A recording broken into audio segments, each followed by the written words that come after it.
Yo, it's your boy Timbo, and today we're doing a review of the new Jedi Mind Tricks album, The Bridge and the Abyss, which is a very Jedi Mind Tricks-like title. This is their ninth studio album. They've been pretty much consistent throughout the years. Um, of course, they have legendary albums like Servants in Heaven and Kings in Hell, which is probably my favorite, or at least the one I got introduced to Jedi Mind Tricks. Violent by Design is also a classic, if you ask me. Got Legacy of Blood. You got a couple of newer albums. I like The Thief and the Fallen. I like the Violence Begets Violence. I feel like they weren't as good as their older stuff, just because the older stuff was more real and gritty and unique, and you know what I'm saying. And of course, there's always more fire in your eyes when you're just doing something. Now, this album will be mostly just completely Vinnie Paz with his DJ Toupe, but of course that's not something that we're not used to. And of course, Vinnie Paz is the front guy, sort of like the Beyonce of the group, if you will, if you can call it that. And he can definitely carry an album. So let's get into it. I was pretty excited because I didn't know this was gonna drop, so I like when I saw it. The first track, that's an interlude. It's called Al Bit Ayah, and it's about God. It's a guy talking about God. It's pretty intense. It sort of introduces you to the album, and it's like, yo, we're gonna, it's gonna be, like old Jedi Mind Tricks albums. They have very intense album titles, intense song titles, and just intense stuff overall. So we're getting introduced to that very early on, like most of the time. Son La Muerte is the second track, and it's a typical Jedi Mind Tricks beat with a sped up piano and Vinny just going apeshit on it. And it's just a bunch of, I'm hard and you're whack type shit, and it's sort of like, to me this felt like the real intro, and I fuck with it. The song after that is called Rashidun Caliphate. It has like this trippy ass sort of like 70s Southern Arabia type beat, or I guess Middle Eastern type beat.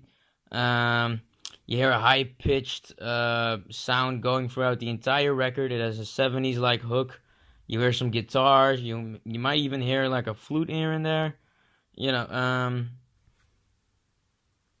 I couldn't find the sample of this hook, but it's dope. It sounded pretty dope. I mean, that's the reason why I was looking for it, because I was like, oh shit. I've been getting more and more into like 70s music lately, so I was like, this is something I need to hear. But yeah, sure. Except for this, Vinny talks a lot about God in this record. He also has a lot of just like cool, witty, just like the song, the Muerta track, just a lot of witty lines. He does the Biggie line, lights get dimmer down Biggie's hallway. He does the lights get dimmer down Vinny's hallway. So a little shout out to the GOAT. That's cool. And this song has sort of like a surprisingly dope fade out. Actually, if you just listen to it as an album, then I feel like that's something you're gonna hear. The next one is called Fresh and Mass. This has a funky ass sample with some trumpets and Vinny just going apeshit, just like in the first track. I don't eat swine, y'all bacon to me. Wait, let me see if I can get these lyrics up real quick. Okay. All you get is hard work and dedication from me, and my brother Stoopy cooking in a basement with me. That was years ago now. It's like ancient to me. We the definition now, how you age gracefully be. I'm a God-fearer, y'all more of a Satan to me. I don't fuck with swine, y'all a piece of bacon to me. Y'all are soft as baby shit, y'all are jaded to me. This is complicated, y'all do what to basically. And being scary was never a sensation for me. The best record ever made, it take a nation to me. And this microphone and always faithful to me. It costs money just to have a conversation with me. Time is money, dummy, I ain't got the patience in me. Yeah. And this definitely isn't, these aren't like the most incredible lyrical bars on the entire album. This is just something that I thought was just dope, you know what I'm saying? But it's also just a lot of like, not with this one, it's just like the witty, multi-syllable bars with like some metaphors in it, blah blah blah. But you also have like some real, like most of this album is just him just hardcore spitting about life and you know what I mean, just philosophizing or whatever the fuck. And of course a lot of I'm harder than you bars, you know what I'm saying? If we gotta go to the next track. When the Body Goes Cold. Oh, this is an interlude. Very serious beat. High pitched notes in it. Hook with sort of like angelic voice. It sounds pretty dope. It sounds pretty beautiful. The hook of this song is just it's just like sort of, I guess, Vinnie Paz screaming, and that's not something we're not used to. Of course we are, but I just felt like maybe on this track it wasn't really necessary or whatever. But that's all. Everybody has their own opinion, of course.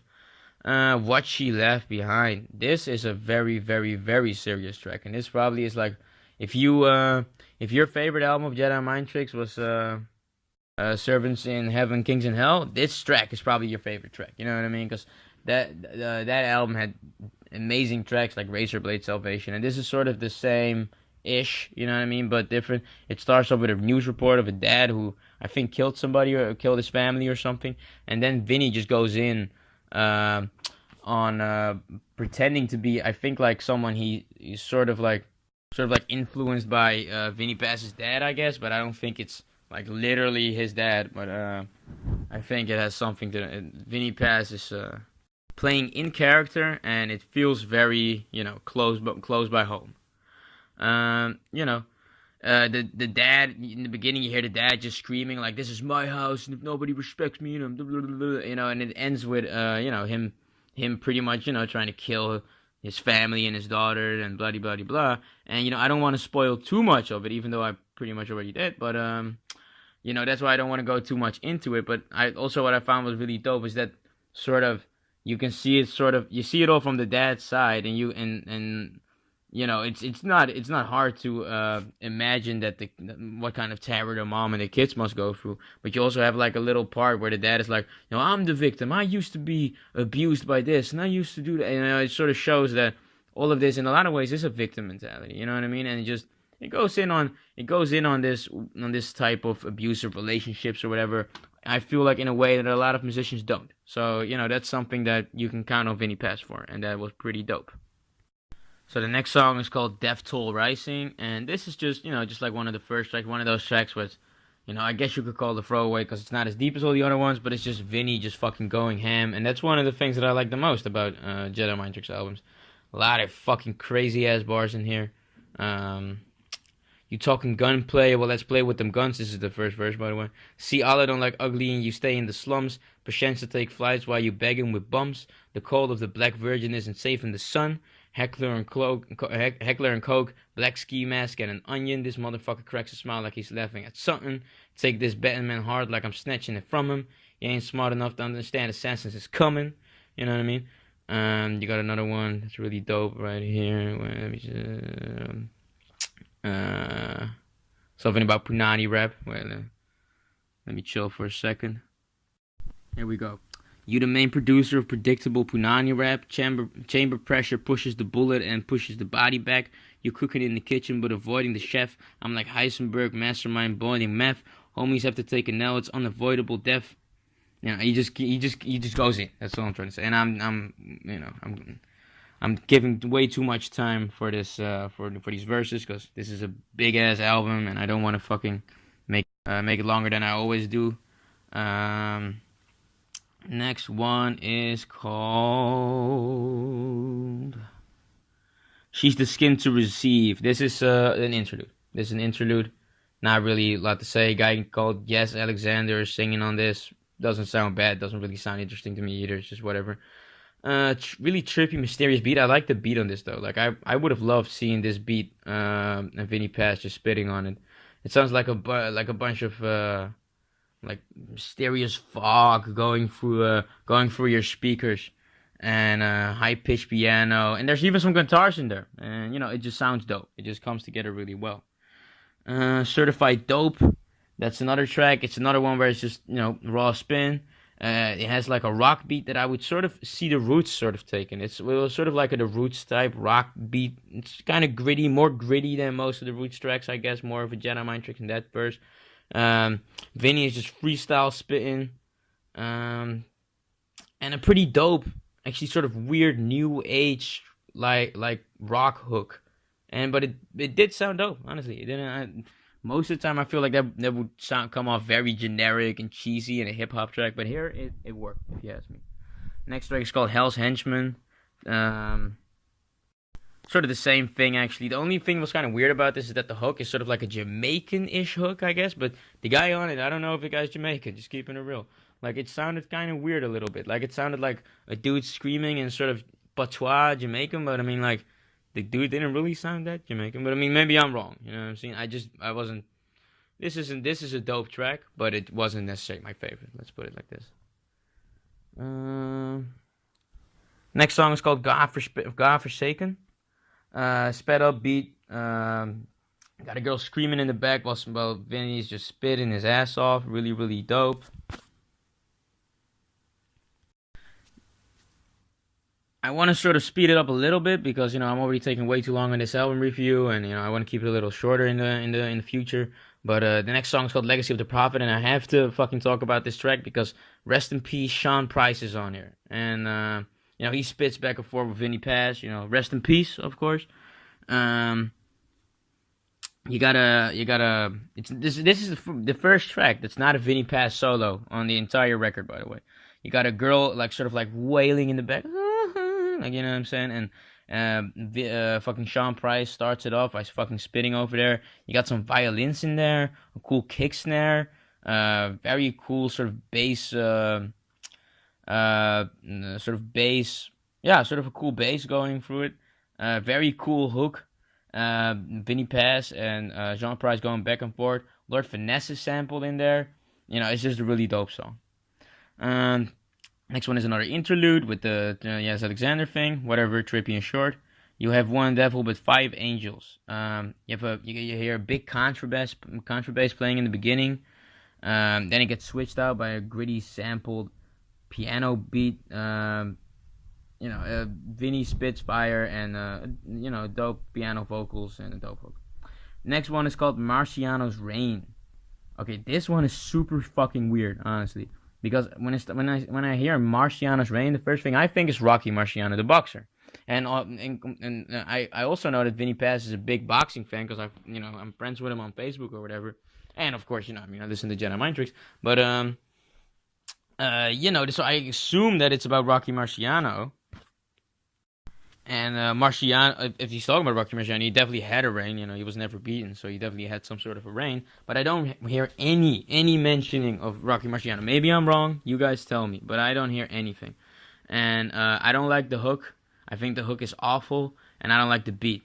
It's a very emotional track. Not like a normal Jedi Mind Tricks emotional track. Way more like actual like sort of someone might say like sort of like a soft beat, sort of like a soft hook. Not that I have a problem with that at all. I can completely dig that, but just this one is just not for me. It's just not for me. I don't like it. I think it's the only song in the entire album that I really just don't like, and to me it's just a throwaway. But by the way, it's not a throwaway. Let me explain. The beat and the hook are just awful. I don't think I'm ever gonna listen to this again. But the bars on here are actually way deeper than most of the bars on the entire album. He said he has these bars about rain is water in its purest form. It makes things cool when it's warm, and it's just he has some sort of really cool insight with his raps on these bars. So I just wish he did that on another song, honestly, because this song wasn't my song. Next song is called Torture Chamber. Now, of course, a really gritty beat. You got a bunch of wailing, crying guitars, very rough samples. It's not a Vinnie Paz solo. Also, this one isn't a Vinnie Paz solo. It gets started off by a legendary Wu-Tang member, Inspector Deck. You know what I mean? Also, someone who has some very legendary bars on the Wu-Tang Forever album, of course. After Esoteric gets on there, don't know much about him, but I do know of him, and he kills this as well. Vinnie Paz also. A very dope sampled hook. Very dope. What kind of hook, you ask me? It's hard for me to explain it to you, man, because it's just a bunch of samples, so I can't even completely remember. But it's really dope. That's what I do know.